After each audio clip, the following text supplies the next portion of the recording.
시청자 여러분 안녕하십니까. 굿모닝 임팩스 경제은풍 시작합니다. 한국이 체코 원전 입찰에서 프랑스를 제치고 우선 협상 대상자로 최종 선정됐습니다. 이로써 우리나라는 2009년 아랍에미리트 원전 수출 이후 15년 만에 해외 수출로는 원전 대규모 수출을 기록하게 됐는데요. 서울대 원자력 정책센터 이종호 책임 연구위원님과 이 얘기 나눠보겠습니다. 어서 오세요.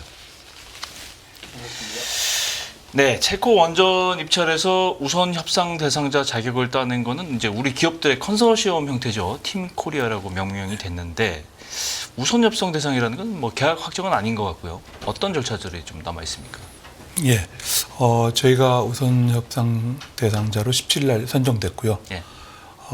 저희가 입찰서를 제출한 겁니다. 가격, 조건 여러 가지 입찰을 제출해서 그렇죠. 예. 그 만족해서 우선 협상자 대상자로 선정된 거고요. 예. 내년 3월까지 그 세부 사항을 논의해서 오. 이제 계약을 확정하게 됩니다. 아까 우선 협상 대상자가 확정된 건 아니지 않느냐. 법적으로는 그렇습니다. 그렇죠. 말뜻으로는 그렇죠. 우선으로 협상하겠다. 뭐 이런 법적으로는 의미니까. 그렇지만 예. 저희가 체코 정부가 발표한 것도 보면 모든 면에서 앞섰다.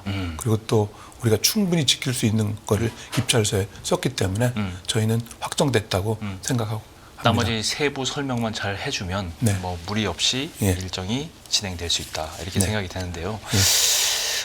자세히 들여다보니까 체코의 이번 신규 원전 보니까 건설 대상이 두코바니와 테물린 지역의 1000메가와트급, 메가와트 이하급이죠 정확하게. 네. 원전 4개를 짓는 사업인데 이게 사업비가 24조 원이라고 나와 있어요. 이 정도면 원자력 발전소 규모로는 뭐 굉장히 큰 건가요? 그렇죠. 제가 조금 전에 그 24조라고 하셨는데 예, 예. 그 두코바니의 두기가 예. 24조입니다. 아, 두코바니만 예. 테물린 지역까지 포함하면 더 커지겠네요. 그건 더 커지겠죠. 그리고 또 24조가 예. 한국 코리아 팀이 다 받는 거냐? 이건 또 아닙니다. 아, 그 뭐냐면, 전체적인 게 다 사업 자기 규모가 그 그렇다 이거고요. 체코 원자력 공사가 네. 2기를 짓는데 24조가 드는 거다. 그럼 자기네들도 쓰고 그다음에 우리한테 발주하고 그렇기 때문에 우리 발주 금액은 아직 결정된 건 아닙니다. 그렇군요. 이 중에서 몇 퍼센트가 우리한테 돌아올지는 아직 상당히 많겠지만 좀 꽤 되겠지만 그건 아직 결정된 것도 아니기 때문에 그렇죠. 사이즈 그 면으로 보면 굉장히 큰 걸로 알려져 있는데 그죠? 전체 사이즈 추정으로는 한 10조대 후반, 20조 정도 된다 이런 추정을 하고 있습니다. 그렇군요. 예. 그 공사는 그 체코 프라하에서 네. 한 170km 남동쪽으로 떨어진 예. 두코바니에 건설하는 거고요. 예.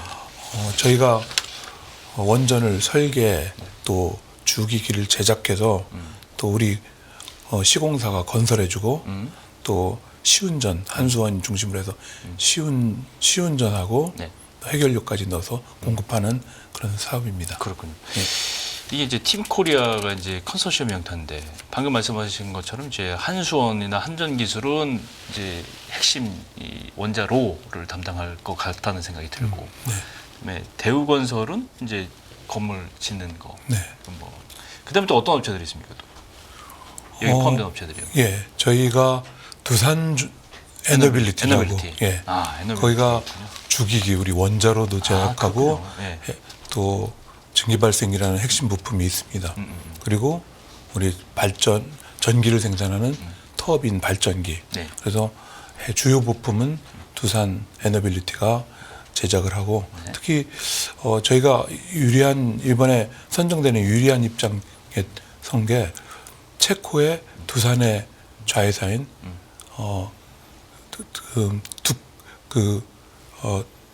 두산의 자회사가 체코에 있습니다. 그렇군요. 예. 이미 사업을 하고 있었어요. 두산 스카다라는 회사가 예. 거기에 있어서 터빈을 만들기 때문에 예. 체코 산업하고도 긴밀히 협력하면서 할 수 있습니다. 그렇군요. 그것도 상당히 유리한 입장이 됐을 것 예. 같은데 역조건이 됐어요.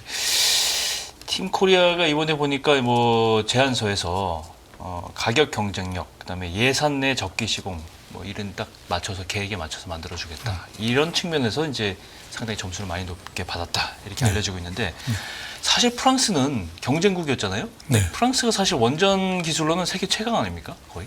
그죠? 그렇게 알려져 있는데 어떤 강점들이 있어서 우리 업체들이 또 이렇게 선정이 됐을지 좀 이게 좀 설명이 좀 필요할 것 같아요. 예.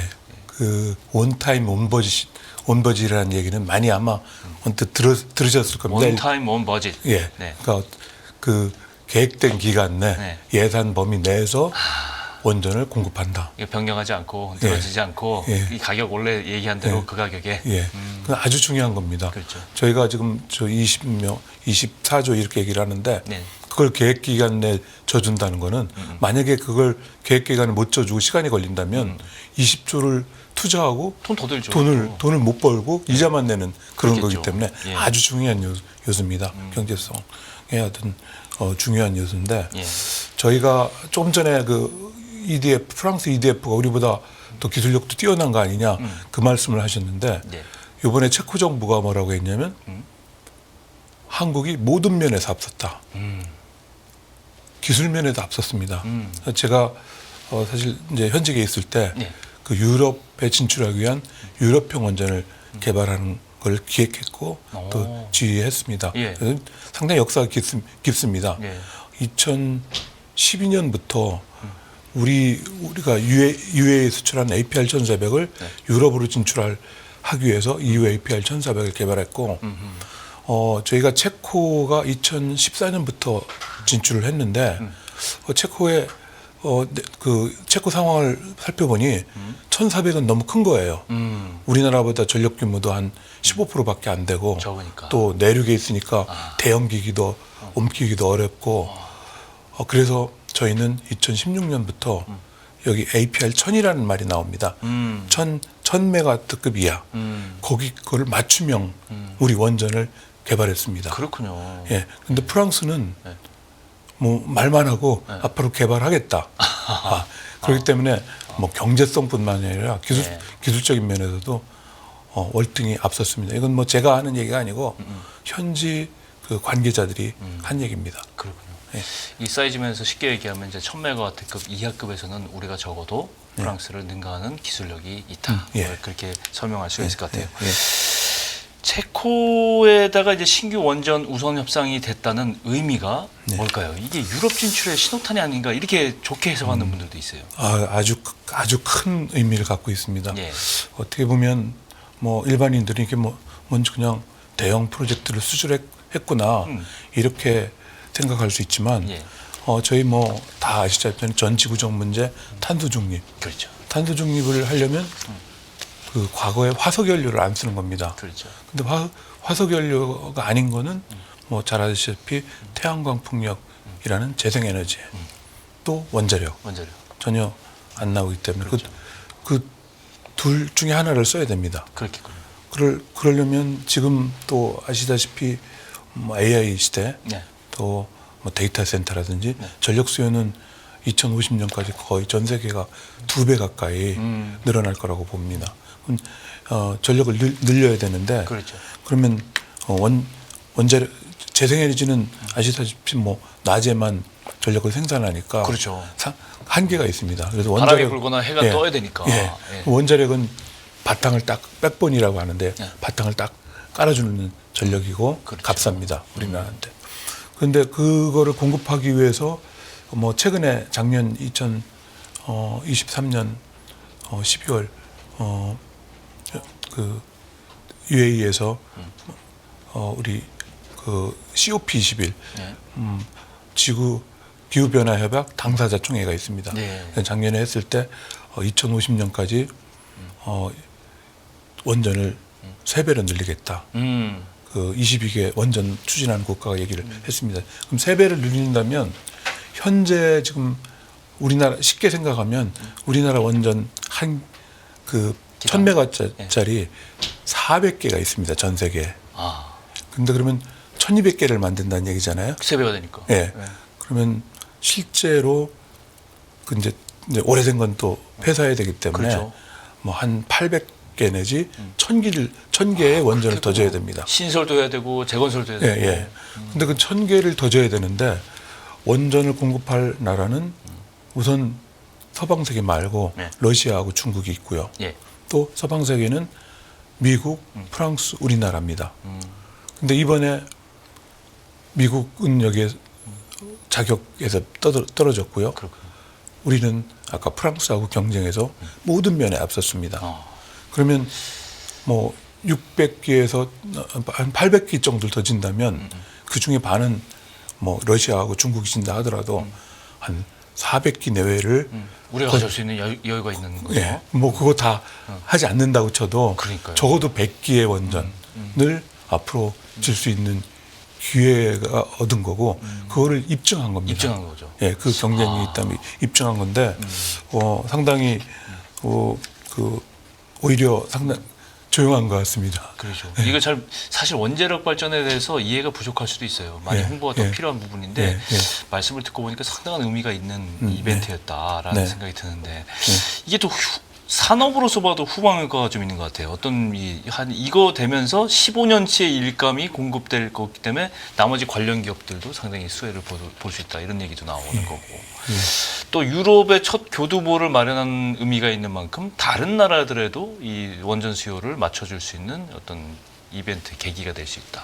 뭐 이런 얘기도 나오고 어떻게 보십니까? 이게 다른 산업에 미치는 영향도 상당히 크겠죠. 이거? 두 가지 우선 유럽에 아까 우리가 많은 뭐 100개의 원전을 질 수 있는 예. 뭐 어떤 걸 그런 걸 입증한 거나 마찬가지다 그 말씀을 드렸는데 사실 유럽은 선진국이고요. 우리나라는 원전 도입국입니다. 우리 2070년대, 80년대, 그렇죠. 90년대 기술 자립을 해서 원전 도입국인데 지금 선진국에 어떤 에너지 기술을 수출하는 겁니다. 역사적으로도 상당히 의미가 있습니다. 반대 입장이 됐으니까. 예. 저희가 뭐 산업혁명 다 유럽에서 왔잖아요. 그러니까요. 이제는 우리가 어떻게 보면 에너지 기술을 선진국에 파는 셈이 됩니다. 그걸 보여주는 거고 지금도 얘기가 협상하고 있지만 폴란드, 영국, 뭐 스웨덴, 또 네덜란드, 터키, 슬로베니아 뭐 숫자로 상당히 많은 나라하고 우리 원전에 대해서 질권과 협상 내지 내고를 하고 있습니다. 그래서 지금 체코에 들어간 게 그런 거를 모든 체코라는 정부가 우리나라의 경쟁력을 인정해주고, 인정해주고. 예, 그렇죠. 큰 의미가 있다고 생각합니다. 그리고 두 번째 아까 어떤 효과가 있느냐 얘기를 하셨는데 우리가 만약에 20조를 벌어온다. 네. 그러면 한수원이 이제 주계약자가 되지만 네. 그 돈이 우리가 한수원이 쓰는 게 아니고 거기에 아까 두산 에너빌리티 주기기를 제작하는 두산 에너빌리티 그렇죠. 또 건설하는 대우건설 대우건설. 또 기기를 많이 제작하는 우리나라의 많은 수백 개 원자력 협력업체들 업체들 또 있잖아요. 예, 협력업체들 또 건설할 때 실제 피크 타임에는 한 3,000명의 인력이 필요하거든요. 그렇군요. 우리나라에 한 3,000명의 인력이 유럽에 가서 하는 고급 일자리. 고용도 생기고. 예. 그래서 원전 산업은 그런 직접적인 효과도 크지만 또 하나는 저 UAE에서 UAE 진출하면서 저희가 경험을 했겠죠. 의료, 아, 뭐 국방, 그렇겠죠. 또 뭐 케이크 콘텐츠 연달아서 쭉 예. 열리는 계기가 되죠. 예. 그래서 어떻게 보면은 체코도 이번을 한국 원전을 선택해서 체코의 어떤 경제 발전도 할 수 있는 기회를 얻은 거고 한국은 유럽에 더 우리의 기술, 우리의 젊은이, 우리 사람들이 가서 일할 수 있는 큰 기회를 얻은 거라고 생각합니다. 그렇겠군요. 원론적인 얘기지만 사실 원전 수요가 늘어난다는 거는 전력 수요 때문에 그런 거잖아요. 아까도 네, 말씀을 좀 네. 하셨지만 여기에는 이제 인공지능, AI, 네, 그다음에 네, 클라우드 센터 뭐 이런 것들이 이제 워낙에 많이 이제 붐이다 보니까 전력이 많이 필요하고 이걸 대비하기 위해서 이제 원전을 짓는 건데 특히 아까 말씀하신 체코 같은 경우는 대형보다는 소형을 택해서 SMR이라는 소형 원전을 택했다라고 하는데 설명을 들어보면 알긴 알겠어요. 근데 SMR 원전의 어떤 강점이라든가 이점이라든가 이런 게 분명히 있을 것 같은데 좀 알기 쉽게 설명을 해주신다면 어떻게 하겠어요? 지금 체코가 선정한 거는 대형 원전 중에서 작은 거, 그렇죠. 1000메가와트를 선정한 거고요. 예. SMR은 그보다 더 작아요? 300메가와트 이하고 예. 그러니까 작은 원전입니다. 예, 예. 그 장점이 뭐냐면 예. 작기 때문에 무슨 사고가 일어나도 안전합니다. 피해 규모가 적을 수 있다. 피해가 없다고 할 수 있습니다. 그래요? 왜냐하면 예. 원전 일반인들이 일단 방사능, 그죠? 그게 그거 아니고? 일반한테 안 예. 나올 수 있다는 거죠. 아, 그래요? 그 원전이 무슨 문제가 있으면 네. 핵무기처럼 갑자기 터지는 이런 게 아닙니다. 원전은 절대로 터지지 않는데 네. 왜 그럼 위험하냐 그러면 열이 나오거든요. 이제 정지가 돼도. 그러니까 안 식혀주면 온도가 올라와서 녹아요. 그런데 소형 원전은 그냥 물 속에 넣어놓기 때문에 한 일주일 아무런 손을 안 대도 거기에 물이 있어서 녹지 않습니다. 그래요. 예, 그래서 안전한 겁니다. 그렇군요. 예, 그래서 우선 여러 가지 장점이 있습니다. 대형 원전은 우선은 그런 어떤 사고의 가능성은 있습니다. 적지만 있기 때문에 이제 도시하고 떨어진 데서 하는데 이 소형 원전은 아까 말씀드린 대로 뭔가 트러블이 전기가 없다든지 트러블이 있었을 때 한 일주일 동안 손 안 대도 되거든요. 그러니까 안전한 그 사이에 다 대처를 할 수 있으니까. 그렇죠. 그래서 도시 가까이도 지고 그렇게 한다는 겁니다. 그래서 SMR이 되면 또 새로운 우리가 전화 옛날에 핸드폰 예. 갖다가 스마트폰이 있잖아요. 예. 그런 것처럼 새로운 세계가 열리는 겁니다. 아, 완전히 다른 차원으로 또 넘어가는 예, 원전이다. 원전의 다른 세계. 그래서 지금 많은 그래서 대기업들이 국내 대기업도 그런 가능성을 보고 뭐 원전 전문 회사는 아니잖아요. 그런데 그렇죠. 투자를 하는 겁니다. 그렇군요. 예. 투산 에너빌리티 같은 경우는 SMR 없애서 못 판다는 지경으로 지금 얘기가 많이 나오고 있어서 뭐 앞으로 그럴 거라는. 아, 그런 이점들이 있군요. 예, 예.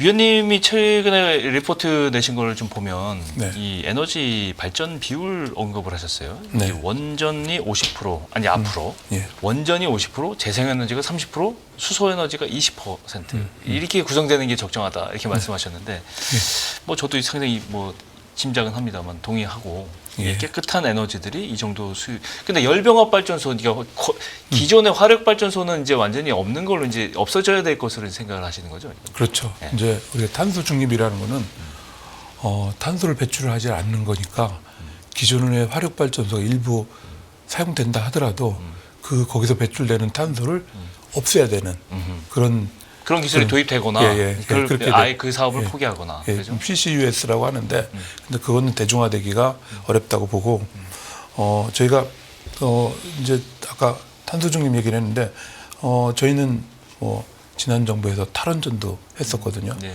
상당히 원전을 얼마나 해야 되느냐가 이슈고 그래서 이 정부는 좀 이제 원전 강국을 지향 원전 다시 탈원전을 폐기하고 했는데 그럼 과연 원전을 얼마나 지는 게 적정하냐. 그래서 기본적으로 전력 에너지는 다양성 어떻게 보면은 하나만 가져가면 무슨 문제가 있을 때 그렇죠. 그래서 어떤 그 다양성을 갖는 게 좋습니다. 그래서 원전하고 재생에너지 아까 말씀드린 다 무탄소 에너지입니다. 네. 그래서 조화롭게 갖는 게 중요하고 이 정부의 정책 목표도 또 재생에너지와 원전의 조화로운 믹스를 갖는다는 게 목표입니다. 그런데 아직 그 장기 믹스에 대해서 지금 제시하고 있지 않은데 제가 작년하고 올해 그 계산을 했고 그 계산한 거에 따르면은 원전은 경제적이고 싸기 때문에 많이 하는 게 우리 전체적인 전기요금 요금은 낮춥니다. 네.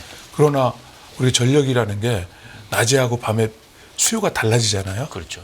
밤에는 수요가 좀 떨어지는데 낮에 많아지고 또 계절별로 다르고. 예. 근데 여기 50% 정도 되면 좀 밤에 원전만으로 전기가 남지 않을 정도. 그러니까 그 이상 되면 밤에도 원전이 남으면 또 그것도 저장하거나 처리해야 되기 때문에 그래서 50%라는 선을 제가 제시를 했고 예. 재생에너지는 아시다시피 뭐 낮에만 공급되고 아까 바람 불지 않으면 안 되기 때문에 저장을 해야 됩니다. 그래서 재생에너지 비율이 많으면 많을수록 전기요금은 올라갑니다. 그래서 저장 비용 같은 거를 생각을 한다면 네. 재생에너지가 30% 정도 30% 정도 된다 하더라도 지금 우리가 갖고 있는 재생에너지의 거의 20배 정도를 뭐 10배에서 20배 정도를 늘려야 됩니다. 현재 한 25기가, 30기가 정도의 재생에너지가 있거든요. 우리나라에. 500기가 정도로 늘렸네요. 예, 그렇게 늘어야 되는. 뭐 어떻게 보면 지난 11차 수국 계획에 대해서도 예. 뭐 이제 환경단체 이제 원전을 반대하는 분들은 좀 원전을 늘린 거 아니냐 그렇게 많이 얘기를 했는데 실제 재생에너지는 지금보다 한 100기가, 이 기가라는 게 원전 한 기분량입니다. 100기가를 늘리고 예. 원전은 한 10기가 정도 늘리는 거거든요. 그 정도로 재생에너지 투자를 많이 해야지 30% 정도를 채울 수 있습니다. 지금은 한 9%밖에 안 되기 때문에. 그렇군요.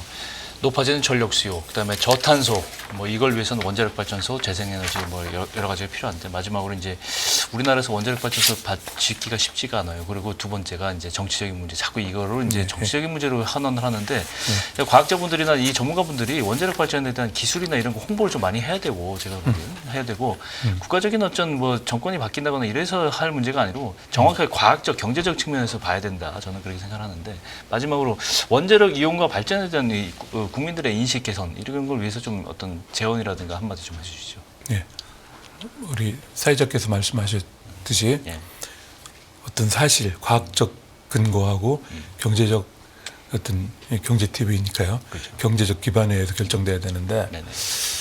원전은 뭐 저희 나라는 좀 심하지만 뭐 전 세계적으로 그렇지 않은 경우도 그러니까 예. 어떤 이념이나 다른 정치적인 거에 좌우되는 나라도 있습니다. 근데 사실은 지금은 미국이나 뭐 프랑스나 많은 나라는 원전에 대한 지지도가 아주 높습니다. 뭐 또 핀란드라든지 네. 이런 원전 많이 하는 나라는 큰 저항 없이 하고 있습니다. 그래서 근데 아직 우리나라는 원전하면 위험하다. 그렇게 그런 인식을 갖고 있고 무기화 이런 거 뭐 연상을 그런 하고. 예, 그리고 또 그렇게 또 얘기하는 분들이 많고. 그렇죠. 그래서 저희는 사실은 탈원전 할 때 원전하는 사람들이 많이 노력을 했습니다. 그래서 그 전하고 그 후에 국민들의 어떤 인식은 많이 나아졌습니다. 저희가 조사를 해보면. 예. 그래서 뭐 저희가 계속 지속적으로 특히 젊은 세대들한테 원전에 대한 바른 인식 을 알려주고 노력해야 될 거고 그런 과정을 통해서 실제 저희가 원전을 한 50년 운영을 했거든요. 그 지역 사람들이 고리 지역입니다. 그 지역 사람들이 새로운 원전 져달라고 하고 있습니다. 그 지역 사람들은 살아보니까 안전하다. 예. 또 울진이라는 지역이 있습니다. 울진이라는 지역이 우리나라에서 외진 곳이거든요. 근데 참 거기가 자연 경관도 좋고 살기 좋은 나라 그 곳입니다. 거기 가면 원자력 발전소에서 평생 근무하는 사람들의 마을이 있어요. 우리 그 전원주택 단지가 있는데 그 사람들이 원전이 위험하다고 생각하면 예, 거기 살지 않거든요. 맞습니다. 예, 인식 제고도 있어야 되고 여러 가지 기술 발전도 있어야 되고 여러 가지 문제들이 아직 있습니다. 네, 지금까지 이종호 책임연구위원님과 원자력 얘기해봤습니다. 오늘 고맙습니다. 끝나지 않은 여정, 변화의 물결소. 우리의 질문은 계속될 것입니다. 거대한 역사로 읽는 인간의 욕망과 부의 흐름. 새로운 부의 미래를 알려드립니다. 자본주의의 적은 자본주의.